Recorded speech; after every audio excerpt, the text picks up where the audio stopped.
Hey everyone, welcome back to another video. So in today's video we are going to discuss about memoize one function, which is another pattern for memoization, and this is very common interview question for React developers because React में जो use memo और react.memo caching strategy follow करते हैं वो memoize one की caching strategy follow करते हैं. So let's discuss memoize one क्या है. But before that, if you haven't watched my last video जिसमें हमने बेसिक मेमोराइजेशन इंप्लीमेंट किया था, then go and see it, because उसमें हम क्या कर रहे थे, उसमें हम कर रहे थे किसी भी फंक्शन को हमने मेमोराइज किया है and then that function is being called again with same arguments. तो हम रिकैलकुलेशन करने की जगह स्टोर्ड रिजल्ट से हम अपना रिजल्ट प्रोवाइड कर रहे थे, जो भी हमारा कैशे था उससे हमने रिजल्ट प्रोवाइड कर दिया. But in this memorise one will only cache the latest result. Okay, so इसका मतलब क्या है, बिकॉज रिएक्ट में जो री रेंडरिंग के लिए रिएक्ट जो बिहाइंड द सीन यूज़ करती है वो क्या करती है, वो कंपेयर करती है मेरे previous props and my current props. अगर उनमें कोई डिफरेंस है तभी वो री रेंडरिंग करती है. उसे बस लास्ट रिजल्ट के कैशे से मतलब है, बिकॉज अगर उनमें कोई डिफरेंस नहीं है प्रॉप्स में तो लास्ट रिजल्ट को रेंडर कर देता है, right, without any re rendering. So वही डिस्कस करने वाले हैं मेमोराइज वन में. So memorise one will only cache the latest result. तो इसका मतलब क्या है देख लेते हैं. कोई फंक्शन है add takes a and b return a plus b, right. Add function है. अब इसको हमें पास कर दिया मेरे मेमोराइज वन को, राइट. मेमोराइज वन को पास कर दिया ऐड, हमें आ गया मेमोराइज्ड ऐड, राइट. अब हमने इसको कॉल किया 1 and 2 से. रिकैलकुलेट, कैलकुलेशन होगी बिकॉज फर्स्ट टाइम कॉल हुआ है. रिटर्न 3. मेमोराइज्ड ऐड को कॉल किया 3 and 4 से. रिकैलकुलेशन, बिकॉज लास्ट जो कैशे हमने स्टोर किया सेम नहीं है, आर्ग्यूमेंट्स डिफरेंट है. Return this 7 result. बट यहां पर क्या हुआ, हमने जो स्टोर किया था 3, we will replace it with 7 and these arguments, right. If I again call this 1 and 2, normal memorization में हम इस टाइम पे कैशे से रिजल्ट रिटर्न कर देते थे, लेकिन यहां पर हम करेंगे रिकैलकुलेट, बिकॉज जो लास्ट हमने स्टोर किया है लास्ट रिजल्ट वो ये है 3 and 4 का. अभी दोबारा हमने ये किया तो हम दोबारा से 7 को 3 से ओवरराइड कर देंगे और इन आर्ग्यूमेंट्स को 3 and 4 को हम रिप्लेस कर देंगे 1 and 2 से. So this is memorize one, right. Only cache the latest result और लास्ट रिजल्ट, बिकॉज इसमें काफ़ी एडवांटेजेस भी हैं. बिकॉज नॉर्मल मेमोराइजेशन में क्या होता था, हम इतना रिजल्ट स्टोर कर लेते थे, maybe we would have problem for the cache bust. हमें कैशे बस्ट करना होगा आफ्टर सम मैक्सेज, तो वो इम्प्लीमेंटेशन भी हमें वहाँ पर करनी होगी. वहाँ पे मेमोरी लीक्स के भी इशू आ सकते हैं, लेकिन इसमें कोई भी इशू नहीं है. हमें सिर्फ अगर हमारा यूज केस अलाउ करता है कि we will only need to cache the latest result. So next क्या रिक्वायरमेंट है, memorize one function should have option to override is equality function. Okay, तो क्या कहना क्या चाह रहे हैं, previous arguments and my new arguments same as React, previous props and my current props, उनको हम कैसे कंपेयर करने वाले हैं. उनके लिए हम इज इक्वालिटी का एक फंक्शन इंप्लीमेंट करेंगे, लेकिन अगर कोई यूज़र उसको ओवरराइड करना चाहता है तो उसका फंक्शनैलिटी हमें देना होगा कि यूज़र उस इज इक्वालिटी के फंक्शन को ओवरराइड कर पाए, तो वो हम दे देंगे, राइट. सो ये दूसरी हमारी रिक्वायरमेंट होगी. Now third requirement is overriding this should break the cache. Okay, so why this is needed? Let's say I have one function print, right, which will print this dot a. Okay, तो यहां पर अभी मेरा object 1 ले लेता हूं मैं, A10, and object 2 ले लेता हूं A20, राइट। अब मैं क्या कर सकता हूं, इस फंक्शन को मेमोराइज कर सकता हूं, right, and then memorize print को मैं कॉल कर रहा हूं, not directly, I am overriding value of this, ठीक है, obj1, and memorize print dot call obj2, okay. अब अगर फर्स्ट टाइम मैंने कॉल किया, a की वैल्यू 10 है, ऑब्जेक्ट दिस की, right, so it will return me 10, right. But अगर मैं दोबारा कॉल कर रहा हूं, लेकिन यहां पर मैं दिस ओवरराइड कर रहा हूं, मैंने आर्ग्यूमेंट्स कोई भी पास नहीं किया है, आर्ग्यूमेंट्स एम्प्टी है। यहां पर दिस की वैल्यू के लिए अगर हम कैशे बर्स्ट नहीं करेंगे तो ये भी रिटर्न कर देगा 10, लेकिन इसको रिटर्न करना चाहिए 20, right.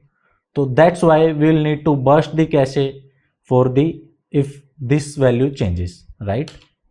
So this is our third requirement, and fourth requirement is simple. हमें क्या करना है, एक क्लियर मेथड जो मेमोराइज्ड फंक्शन है उस पर क्लियर मेथड अटैच करके देना है, जो कि मेरा कैशे को क्लियर कर देगा, cache clear the cache, right. So ये इंप्लीमेंटेशन करने वाले हैं। So how are we going to do this? सबसे पहले देख लेते हैं हमें जो इज इक्वलिटी का फंक्शन है वो इम्प्लीमेंट कैसे करना है, राइट। उसमें हमें मिलेगा arg1 एंड arg2, राइट। हमें पहले क्या चेक करना है, आर्ग्यूमेंट्स कब सेम हो सकते हैं, राइट। अगर आर्ग्यूमेंट्स की लेंथ डिफरेंट है, if length is different then they are not same, right. Length अगर डिफरेंट है तो सेम नहीं है, रिटर्न फॉल्स, इक्वल नहीं है, राइट, ओके। फिर हमें लूप लगाना है। अगर लेंथ सेम है तो मैं किसी भी arg1 या arg2 की उस पर लूप लगा सकता हूं लेंथ पे।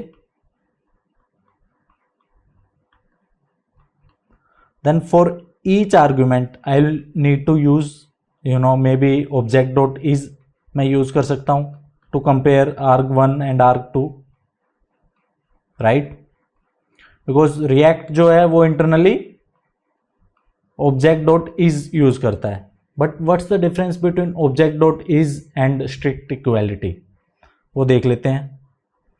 ऑब्जेक्ट डॉट इज में क्या होता है, वो थोड़े एक्स्ट्रा यूज केसेस, एक्स्ट्रा जो एज केसेस हैं उनको भी हैंडल कर देता है, राइट। Let me show you. और अगर आप चाहोगे तो मैं ऑब्जेक्ट डॉट इज का पॉलीफिल भी बना देंगे हम। But keep showing your love, keep supporting us in this challenge. Let me show you. Strict equality में क्या है, 2 is equal to 2, right, okay. But here are the edge cases. 0 is, it is showing true, but 0 is not equal to -0, right. ये तो सही दिखाएगा, लेकिन अगर मैं ऑब्जेक्ट डॉट इज यूज करूं for 0 and -0 because they are not same, it is showing false. So object dot is in edge cases को handle करता है। अगर मैं NaN को चेक करूं, NaN is equal to NaN, it is showing false. So let me check NaN use case with object dot is NaN, right. So NaN is equal to NaN with object dot is. तो strict equality से better है object dot is, और यही React.js use करता है internally. सो यहाँ पर हम ऑब्जेक्ट डॉट इज से कंपेयर करेंगे इन दोनों को। अगर ये दोनों इक्वल नहीं है तो हम रिटर्न कर देंगे फॉल्स। अगर दोनों इक्वल हैं और हमारा लूप खत्म हो गया है तो हम रिटर्न कर देंगे ट्रू। सो ये हम इम्प्लीमेंट करने वाले हैं। So let's first implement this function, okay. let me write r inputs equal maybe input 1 and input 2, right? So if input 1 dot length is not equal to input 2 dot length, will return false, they are not equal. अगर length same है then I will run a loop.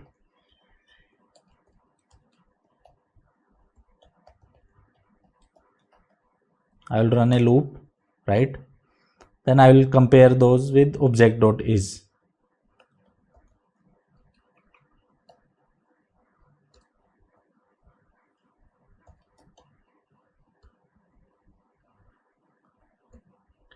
अगर ये दोनों equal नहीं है, अगर मेरा return करता है ट्रू, आई मीन दोनों इक्वल नहीं है तो फॉल्स रिटर्न करेगा, उसको हम नेगेशन से ट्रू कर देंगे, तो मैं रिटर्न कर दूंगा false and at last I will return true.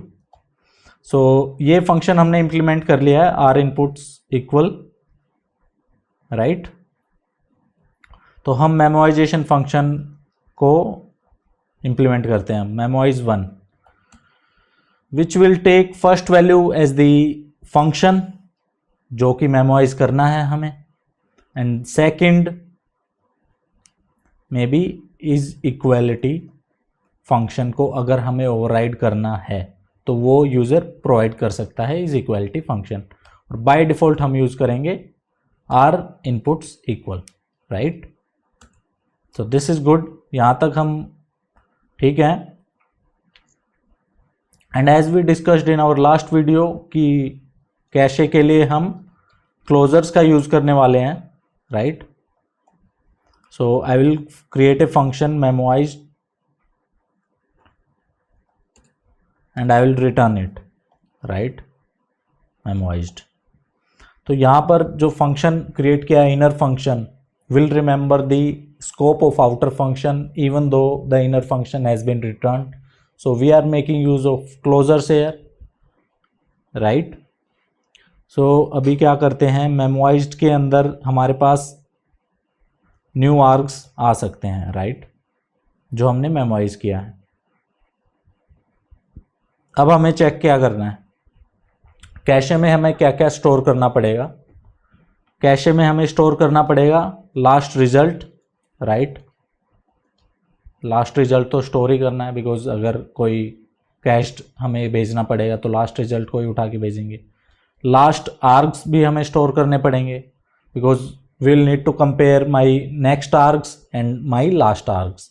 अगर वो दोनों सेम है तो मैं लास्ट रिजल्ट भेज दूंगा, नहीं तो मैं रिकैलकुलेट करूंगा, राइट. और हमें स्टोर करना पड़ेगा last this also, because will need to compare this also. अगर उनमें डिफरेंस है, अगर वो इक्वल नहीं है तो मुझे कैशे बस्ट करके दोबारा रिकैलकुलेशन करना पड़ेगा, right.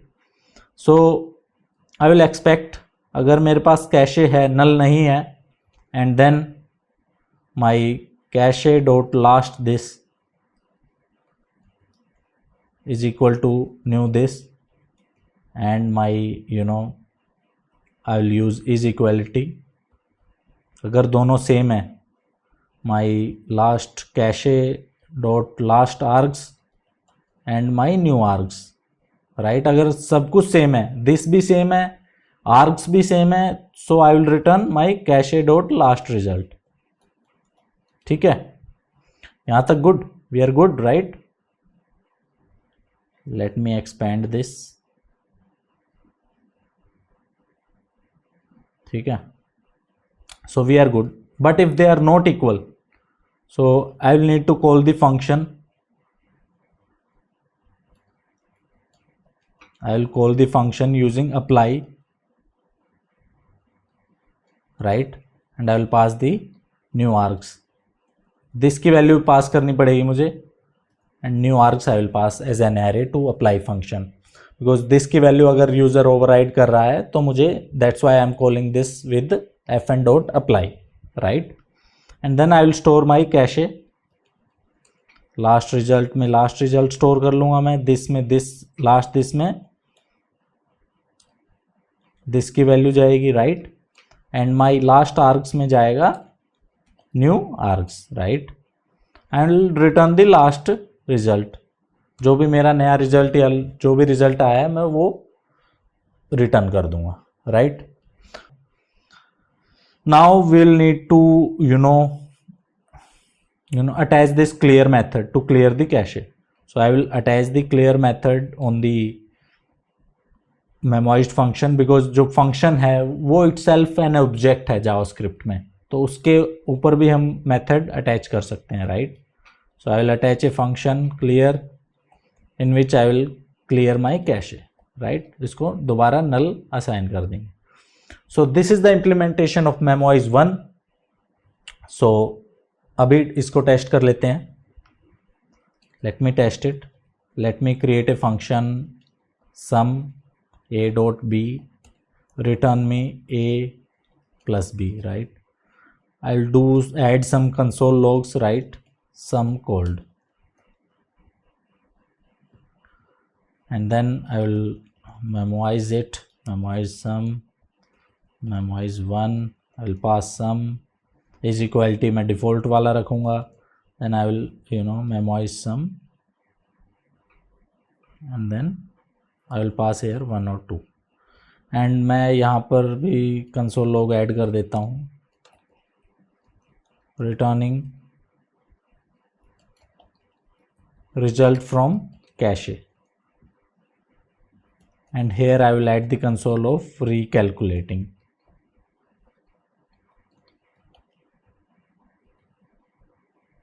Right. So first time function call किया, रिकैलकुलेशन हो रही है और सम को कॉल किया गया है, राइट. अगर मैं इसको दोबारा कॉल करूं, this time returning the result from cache. So caching सही हो रही है, लेकिन चेक कर लेते हैं अगर मैं इसको 3 और 4 के साथ कॉल करूं और दोबारा 1 and 2 के साथ करूं. सो आई एम एक्सपेक्टिंग कि हमेशा रिकैलकुलेशन होनी चाहिए, बिकॉज पहले हमने 1 and 2 को कैश किया, नेक्स्ट टाइम हमने 3 and 4 को कैश किया, फिर दोबारा 1 and 2 से कॉल किया, तो हमें दोबारा रिकैलकुलेशन करनी पड़ेगी. So it is रिकैलकुलेटिंग every time. और मैं दोबारा से अगर 1 and 2 या दोबारा से 3 and 4 से कॉल करूँगा तो दोबारा कैशिंग होगी. लास्ट टाइम में यहाँ पर कैशे से मुझे रिजल्ट मिलेगा. सो this is memoize 1 implementation. See you in the next.